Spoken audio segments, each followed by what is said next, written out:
pumped. It's Thursday. I love it. Thumbs up or thumbs down. Let's get it going, baby. All right, we're going to go with the first one. Nerlens Noel will not go to the Cleveland Cavaliers. Wow, you're going Yay double or negative nay? on me. Yeah. I'm going to say nay. He is going to go to the Cleveland Cavaliers. I don't agree with the pick. I've become less enamored for some reason with Nerlens' pro potential than some of the others. But Cleveland apparently scouted him more than anyone else, and they've got a whole Anderson Varejao. I mean, they know they're not going to be good next year, so they put him in there. They use a year to get healthy. They wouldn't mind if they actually have a bad year and maybe get in the running for next year's draft class, which is so much better. And he may have a UK teammate or two next year. But yeah, I do think Nerlens is going to go. But I still think the jury is out on his ultimate impact as an NBA player. Speaking of being down on Nerlens, I was taking a little listen to someone's radio show and got this yay or nay from that. Nerlens needs to gain a significant amount of weight to have any chance in the NBA, yay or nay? Hey, great taste on your listening habits, but yay, yay. I mean, look, we made this point. Nerlens Noel weighs less than Victor Oladipo. Nerlens Noel is 205 pounds. You cannot succeed in the NBA. I don't care what your defensive instincts are. And I was talking about someone who was saying, well, he's tall enough that he can. No, not in the NBA. He can do that in the college game.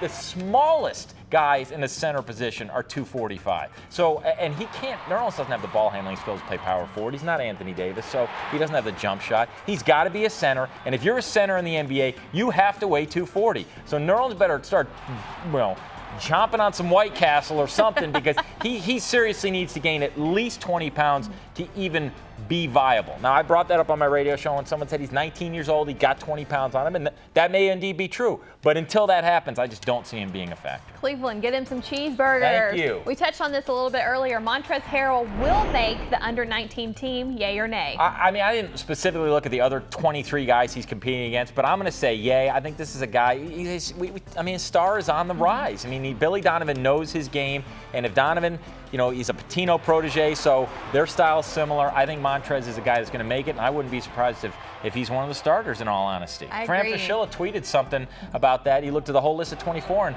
he mentioned 2, and Montrez was one of them. I agree. I think he's a shoo-in, and I really like watching him, too. All right, moving on. UK will drop Louisville if SEC football goes to 9 conference games. Yay or nay? It's a great topic. Yay. I think they will. I think that's a disappointment. And I'm not normally a guy who says the government should be interfering with stuff, but I think that's an issue the state legislature should force them to play. It would be ridiculous for that rivalry to go away. I understand why UK would do it. There's a reality of how many wins you're going to be able to get with a 9-game SEC schedule, but I absolutely am convinced without outside influences, UK would drop that series and take the bad PR that comes with it. But I'm not sure the 9 games is a sure thing. I'm starting to. Les Miles came out the other day and said he only wants 8. Just because Nick Saban wants 9 doesn't mean it's going to happen. All right. Now, the infamous "we won it first" argument was settled by Scotty Davenport. Yay or nay? Before you answer, take a listen to this clip.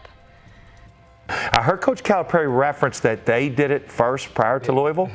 Well, on the night of the national championship game this year, Keyston Jones, one of our senior returners, tweeted out that who really did this first? Bellarmine. We started this at 11, followed by Kentucky and Louisiana. So now it's our turn again, though, if we're going to go in a rotation here.